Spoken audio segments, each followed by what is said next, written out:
Today I've been seeing on the internet some more reports about some spending sprees in January, and it's talking about some more possible signings to come in.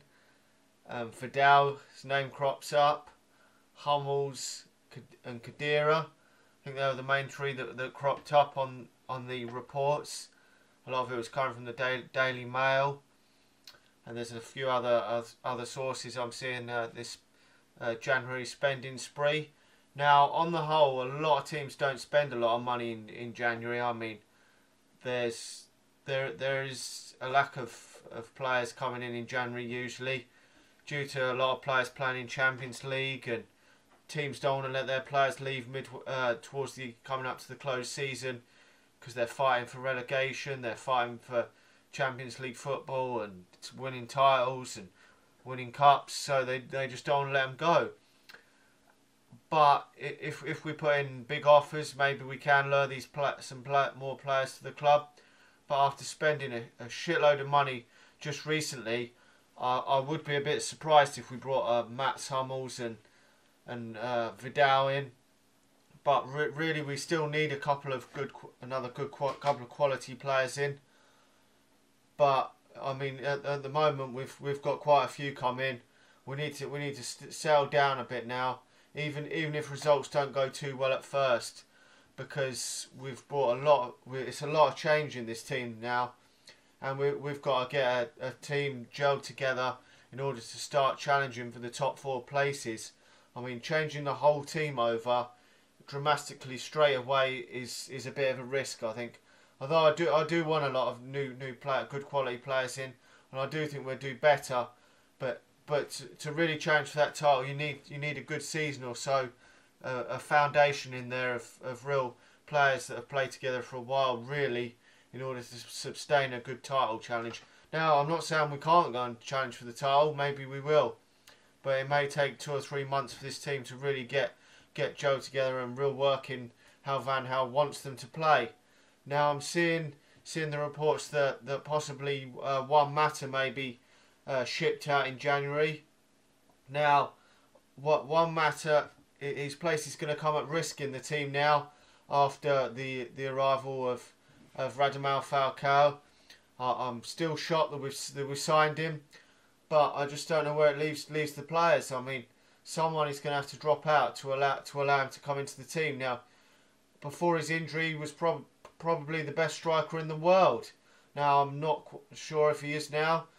The one rivaling him would probably be Luis Suarez, but he's really up there with the best strikers in the world. Now, he's going to get a game, I'm sure of that.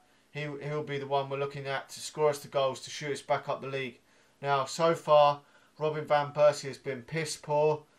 Wayne Rooney hasn't been great, and Juan Mata, since he's been playing in more of a central role, he has scored a lot more goals than out wide, so we cannot play him out wide.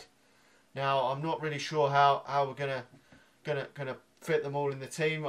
Probably Juan Mata will be the one out the team, so it's just how it's gonna be probably.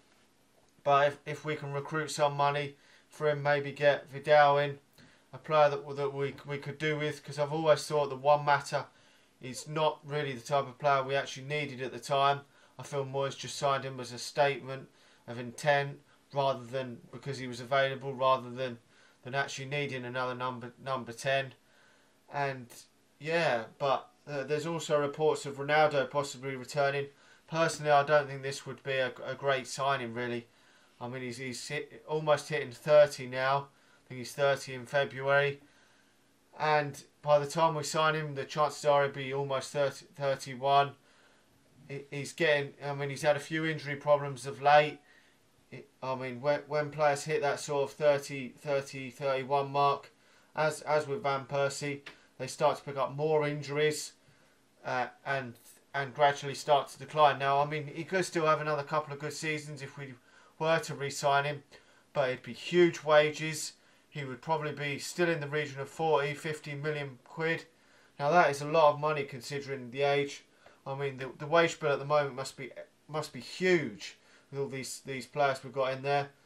So we probably need to get some off the wage bills first. But if we do get a couple more players in January, hopefully it can at least boost us up the team, boost us up the league. Sorry. But anyway, I'm not really sure how we're going to fit all these world-class players in the team. It does seem exciting times for us Man United fans now. We've enjoyed a bit of shit lately in the last few months with results coming from last season and even this season. But it looks like the good days are coming back soon. I mean, it hasn't been that long, has it really? I mean, people are talking as though it's been years. But with all these quality signings and possibly more on the way, it looks like good times to come. I'm really excited. Anyway, that's all for now. Look forward to the game in over a week's time against QPR. Hopefully we can get some goals in that game and start pushing us back up that table.